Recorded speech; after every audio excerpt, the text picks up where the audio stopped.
ಎಲ್ಲರಿಗೂ ನಮಸ್ತೆ. ನಾವು ಈ ದಿನ ಈ ವಿಡಿಯೋದಲ್ಲಿ ಮಂಡುಕಾಸನದ ಬಗ್ಗೆ ತಿಳಿದುಕೊಳ್ಳೋಣ. ಮೊದಲನೇದಾಗಿ ನಾವು ವಜ್ರಾಸನದಲ್ಲಿ ಕುಳಿತುಕೊಳ್ಬೇಕು. ಇದನ್ನು ವಜ್ರಾಸನದಲ್ಲಿ ಕುಳಿತುಕೊಂಡು ಮುಷ್ಟಿಗಳನ್ನು ಈ ಥರ ಜೋಡಿಸಿ ನಾಭಿಯ ಎರಡು ಕಡೆ ಇರಿಸಬೇಕು. ಉಸಿರನ್ನು ಹೊರ ಹಾಕುತ್ತಾ ಮುಂದಕ್ಕೆ ಬಾಗಿ ಹನಿಯನ್ನು ನೆಲಕ್ಕೆ ಮುಟ್ಟಿಸೋ ಪ್ರಯತ್ನ ಮಾಡಬೇಕು. ಸಪೋಸ್ ಆಗಲಿಲ್ಲ ಅಂದರೆ ನಿಮ್ಮ ಕೈಯಲ್ಲಿ ಎಷ್ಟು ಸಾಧ್ಯನೋ ಅಷ್ಟು ಪ್ರಯತ್ನ ಪಡಿ. ಅದೇ ಸ್ವಲ್ಪ ಹೊತ್ತು ಆ ಸ್ಥಿತಿಯಲ್ಲಿದ್ದು ಮತ್ತು ಉಸಿರನ್ನು ಒಳಗೆ ತಗೊಳ್ಳುತ್ತಾ ಇನ್ಹೇಲ್ ಮಾಡ್ತಾ ಮೇಲಕ್ಕೆ ಸಮಾನ ಸ್ಥಿತಿಗೆ ಬರಬೇಕಾಗುತ್ತೆ. ಇದು ಮಾಡುವ ವಿಧಾನ. ಈ ಥರ 3-4 ಸಲ ಈ ಥರ ಅಭ್ಯಾಸ ಮಾಡಬೇಕಾಗುತ್ತೆ. ಯಾವ ಥರ ಮಾಡೋಣ ಮೊದಲನೇದಾಗಿ ತಿಳಿದುಕೊಳ್ಳೋಣ. ಈ ಥರ ಮುಷ್ಟಿಗಳನ್ನು ಈ ಥರ ನಾಭಿ ಎರಡು ಬದಿಗಳಲ್ಲಿ ಇರಿಸಿ ಉಸಿರನ್ನು ಹೊರ ಹಾಕುತ್ತಾ ಮುಂದಕ್ಕೆ ಬಾಗಿ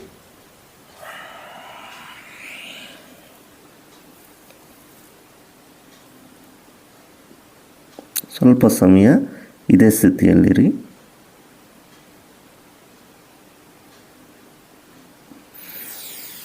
ಉಸಿರನ್ನು ಒಳಗೆ ತಗೋಬೇಕು. ಇನ್ಹೇಲ್.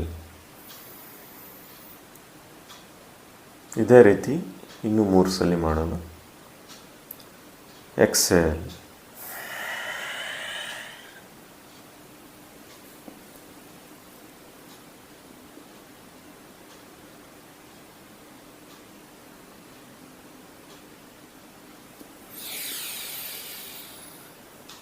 ಇನ್ಹೇಲ್.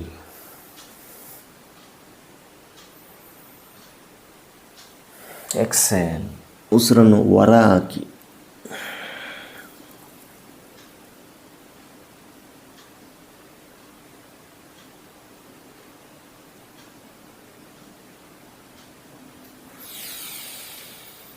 ಇನ್ಹೇಲ್. ಉಸಿರನ್ನು ಒಳಗೆ ತಗೊಳ್ಳಿ.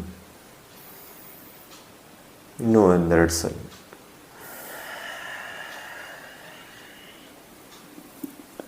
ಎಕ್ಸೇಲ್.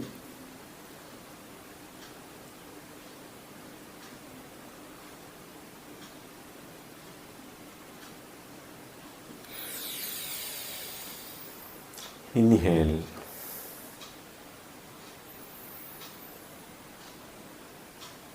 ಎಕ್ಸೇಲ್.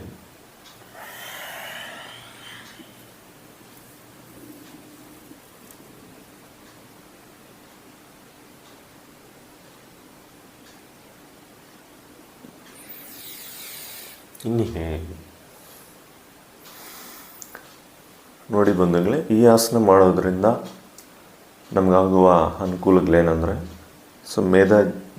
ಮೇದೋಜೀರಕ ಗ್ರಂಥಿಯನ್ನು ಅಥವಾ ಮೇದೋಜೀರಕವನ್ನು ಶಕ್ತಿಯುತಗೊಳಿಸುತ್ತದೆ, ಸದೃಢಗೊಳಿಸುತ್ತದೆ, ಆರೋಗ್ಯಯುತಗೊಳಿಸುತ್ತದೆ. ಇದರಿಂದ ಏನಾಗುತ್ತೆ ಅಂದರೆ ನಮ್ಮ ದೇಹದಲ್ಲಿ ಬಿಡುಗಡೆಗೊಳ್ಳುವ ಅಥವಾ ಉತ್ಪತ್ತಿಯಾಗುವ ಇನ್ಸುಲಿನ್ ಪ್ರಮಾಣ ಹೆಚ್ಚಾಗುತ್ತೆ. ಯಾವಾಗ ಉತ್ಪತ್ತಿಯಾಗುವ ಇನ್ಸುಲಿನ್ ಪ್ರಮಾಣ ಹೆಚ್ಚಾಗುತ್ತದೋ ಆಟೋಮೆಟಿಕ್ಲಿ ಡಯಾಬಿಟಿಕ್ ಅಥವಾ ಮಧುಮೇಹ ಏನಿದೆಯೋ ಅದು ಕಡಿಮೆ ಆಗುತ್ತದೆ. ಇದು ಮೊದಲನೇ ಲಾಭ. ಅದೇ ರೀತಿಯಾಗಿ ಎರಡನೇ ಲಾಭ ಏನಂದರೆ ಈ ಥರ ಮುಷ್ಟಿಯನ್ನು ನಾಭಿ ಎರಡು ಬದಿಗಳಲ್ಲಿ ಈ ಥರ ಅಭ್ಯಾಸ ಮಾಡೋದರಿಂದ ಹೊಟ್ಟೆ ಶಕ್ತಿಯುತಗೊಳಿಸುತ್ತದೆ, ಹೊಟ್ಟೆಯಲ್ಲಿರುವ ಅಂಗಾಂಗಗಳು ಸದೃಢಗೊಳ್ಳುತ್ತವೆ. ಇದರಿಂದ ಪಚನಕ್ರಿಯೆ ಅಥವಾ ಜೀರ್ಣಕ್ರಿಯೆ ಚೆನ್ನಾಗಾಗುತ್ತದೆ. ಜೀರ್ಣಕ್ರಿಯೆ ಯಾವಾಗ ಚೆನ್ನಾಗಾಗುತ್ತದೋ ಆವಾಗ ರಕ್ತ ಸಂಚಲನ ಚೆನ್ನಾಗಾಗಿ ಸಕ್ಕರೆಯ ಪ್ರಮಾಣ ಕಡಿಮೆ ಆಗುತ್ತೆ.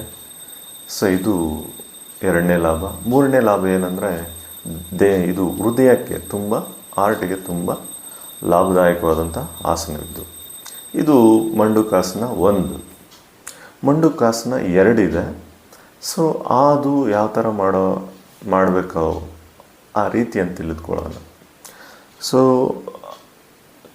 ಎಡಗೈ ಅಂಗೈ ಈ ಥರ ತೊಗೊಂಡು ಅದ್ರ ಮೇಲೆ ಬಲಗೈ ಅಂಗೈಯನ್ನು ಈ ಥರ ಇಟ್ಟು ಹೊಟ್ಟೆ ನಾಭಿಯ ಮೇಲೆ ಇರಿಸಿ ಹೊಟ್ಟೆಯನ್ನು ಒಳಕ್ಕೆ ತಳ್ಳುತ್ತಾ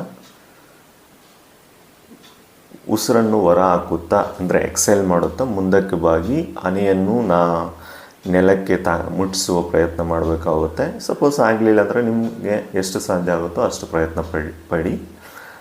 ನಂತರ ಅದೇ ಸ್ಥಿತಿಯಲ್ಲಿ ಇದ್ದು ಸ್ವಲ್ಪ ಹೊತ್ತು ನಂತರ ಉಸಿರನ್ನು ಒಳಗೆ ತೊಗೊಳುತ್ತಾ ಮೇಲೆ ಬರಬೇಕು.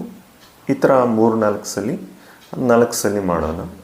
ಸೊ ಇದು ಕೂಡ ಇದರ ಲಾಭಗಳು ಯಾವ ಥರ ಅಂದರೆ, ನಾವು ಮಂಡುಕಾಸನ 1ರಲ್ಲಿ ಏನು ಲಾಭಗಳು ಸಿಗುತ್ತೋ ಅದೇ ಲಾಭಗಳು ಈ ಆಸನ ಮಾಡೋದ್ರಿಂದ ಕೂಡ ಸಿಗುತ್ತೆ. ಅದನ್ನು ಮಂಡುಕಾಸನ 2 ಯಾವ ಥರ ಮಾಡೋದು ತಿಳ್ಕೊಳ್ಳೋಣ, ಅಂದರೆ ಪ್ರಾಕ್ಟೀಸ್ ಮಾಡೋಣ.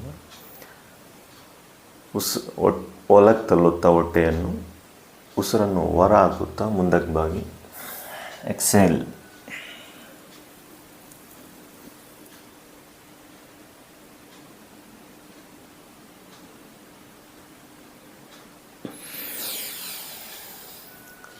Inhale, exhale.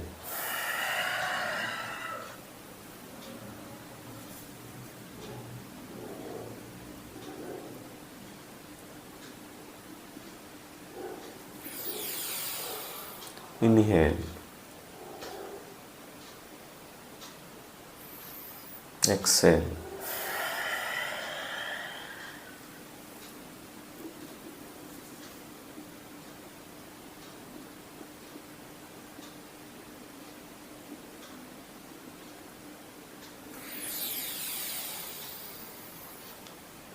Inhale.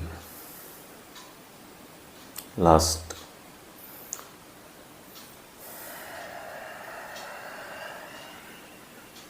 Exhale.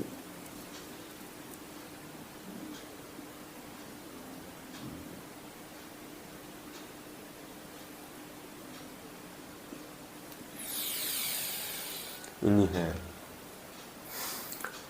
ನೋಡಿ ಬಂಧುಗಳೇ, ಮಂಡುಕಾಸನ 2 ಇದು ಮಾಡೋ ವಿಧಾನ. ಸೊ ಈ ಆಸನ ಮಾಡೋದರಿಂದ ಮಂಡುಕಾಸನ 1 ಏನು ಲಾಭಗಳು ಸಿಗುತ್ತೋ, ಅಂದರೆ ಮೇದೋಜೀರಕ ಗ್ರಂಥಿ ಸದೃಢಗೊಂಡು ಇನ್ಸುಲಿನ್ ಉತ್ಪತ್ತಿ ಪ್ರಮಾಣ ಹೆಚ್ಚಾಗುತ್ತೆ ದೇಹದಲ್ಲಿ. ಇದರಿಂದ ಮಧುಮೇಹ ಕಡಿಮೆ ಆಗುತ್ತೆ ಮತ್ತು ಹೊಟ್ಟೆಗೆ ಹೊಟ್ಟೆಯು ಕೂಡ ಸದೃಢಗೊಳ್ಳುತ್ತದೆ. ಅಂದರೆ ಹೊಟ್ಟೆಯಲ್ಲಿರುವ ಎಲ್ಲ ಪಚನ ಅಂಗಾಂಗಗಳು ಸದೃಢಗೊಳ್ಳುತ್ತದೆ. ಇದರಿಂದ ಜೀರ್ಣಕ್ರಿಯೆ ಚೆನ್ನಾಗಾಗಿ ರಕ್ತ ಪರಿಚಲನೆ ಚೆನ್ನಾಗಾಗುತ್ತೆ. ಇದರಿಂದ ಡಯಾಬಿಟಿಕ್ ಹೊಟ್ಟೆನೂ ಕೂಡ ಸದೃಢವಾಗಿರುತ್ತೆ. 3ನೇ ಲಾಭ ಏನಂದರೆ ಹೃದಯಕ್ಕೆ ತುಂಬ ಲಾಭಕಾರಿ, ಹಾರ್ಟ್ ಚೆನ್ನಾಗಿರುತ್ತೆ. ಸೊ ಇವು ಮಂಡುಕಾಸನ ಈ 2 ಆಸನಗಳನ್ನು ಮಾಡೋದರಿಂದ ಮಧುಮೇಹ ಕಡಿಮೆ ಆಗುತ್ತೆ. ಯಾವಾಗ ಸಕ್ಕರೆ ಕಾಯಿಲೆ ಅಥವಾ ಡಯಾಬಿಟಿಕ್ ಕಡಿಮೆ ಆಗುತ್ತೋ ಅವಾಗ ಹೆಲ್ತಿ ಆರೋಗ್ಯಯುತವಾಗಿರ್ತೀವಿ. ಸೊ ಯಾಕಂದರೆ ಆರೋಗ್ಯವೇ ಮಹಾಭಾಗ್ಯ. ಸೊ ನೀವು ಎಷ್ಟೇ ಸಂಪತ್ತು, ಎಷ್ಟೇ ಆಸ್ತಿ, ಏನೇ ಅಸೆಟ್ಸ್ ಹೊಂದಿದ್ರೂ ಕೂಡ ಸೊ ಆರೋಗ್ಯ ಒಂದಿಲ್ಲ ಅಂದರೆ ಎಲ್ಲ ಕೂಡ ನಿರರ್ಥಕವಾಗುತ್ತೆ, ನಿರುಪಯೋಗ ಆಗುತ್ತೆ. ಸೊ ಅದರಿಂದ ಆರೋಗ್ಯವೇ ಮಹಾಭಾಗ್ಯ. ಆರೋಗ್ಯ ಇದ್ರೇ ಎಲ್ಲವನ್ನು ಎಂಜಾಯ್ ಮಾಡೋಕ್ಕಾಗುತ್ತೆ. ಸೊ ಸದಾ ಆರೋಗ್ಯವಾಗಿರಿ.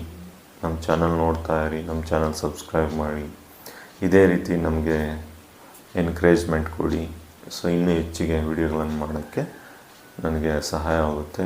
ಧನ್ಯವಾದಗಳು. ಜೈ ಹಿಂದ್, ಜೈ ಹಿಂದ್, ಜೈ ಕರ್ನಾಟಕ, ಒಂದೇ ಮಾತರಂ. Thank you.